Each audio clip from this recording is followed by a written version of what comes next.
The night I quit, rain came down in relentless sheets, washing the city streets in silver streaks that shimmered like tears. Street lights blurred into long, trembling lines. I stood in my apartment doorway, a cardboard box pressed tightly to my chest, the metallic taste of defeat sharp on my tongue. Every drop of rain felt like a question. Are you sure? I told myself yes. Walking away, finally, was the bravest thing I had done in years. My name is Matthew Carter.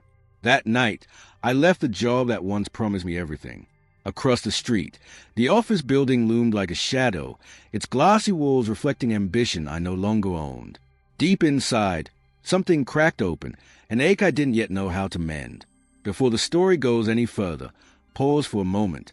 If you believe in courage, in second chances, and in the idea that one small act can change a life, take a moment to like this video, share it with someone who needs hope, comment your thoughts, and subscribe. Stories like this survive because of people who care. I had started at Hawthorne Systems in Chicago with a kind of youthful ambition only those in their 20s can carry. Back then, my wife Sarah was alive.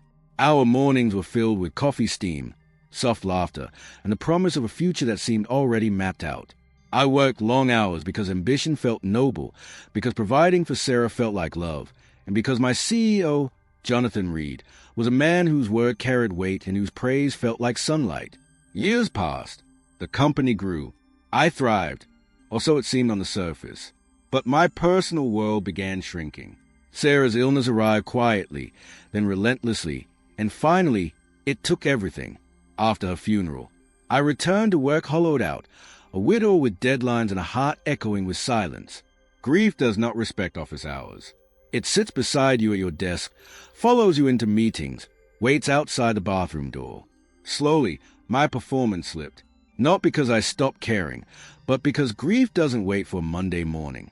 Meetings blurred, emails went unanswered, and I felt invisible in rooms I once led.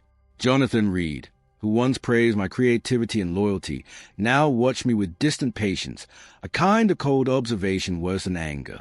I tried to push through, telling myself strength was measured by endurance. But every night, I returned to an apartment full of memories, an echoing reminder of loss. The office became a mirror, reflecting everything I had lost. Finally, I reached a breaking point. The day I quit was quiet. There was no shouting, no slamming doors, no dramatic exits.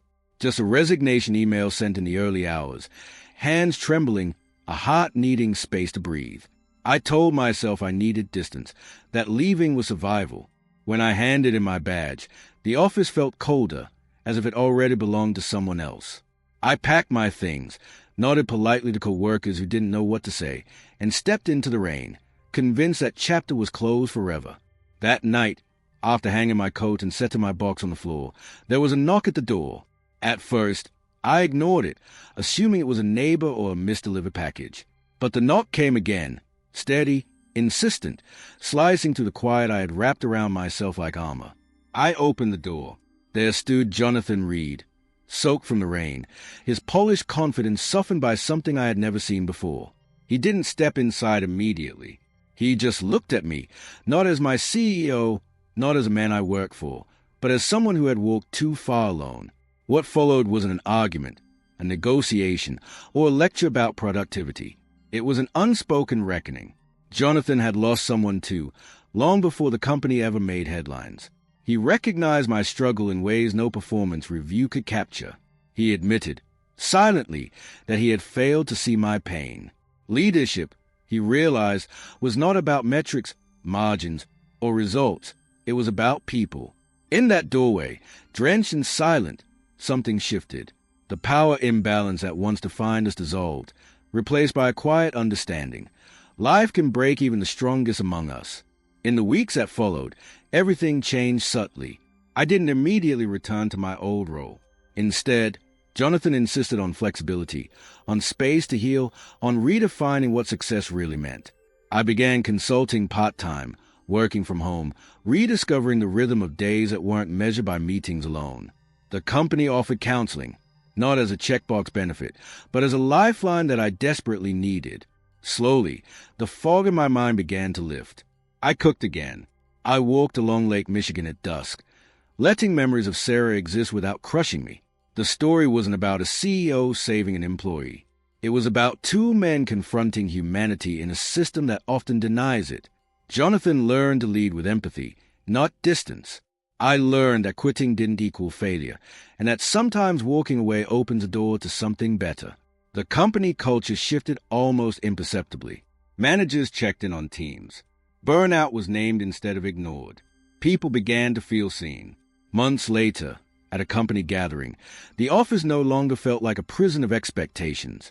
It felt like a place where my story, scars, and all belonged.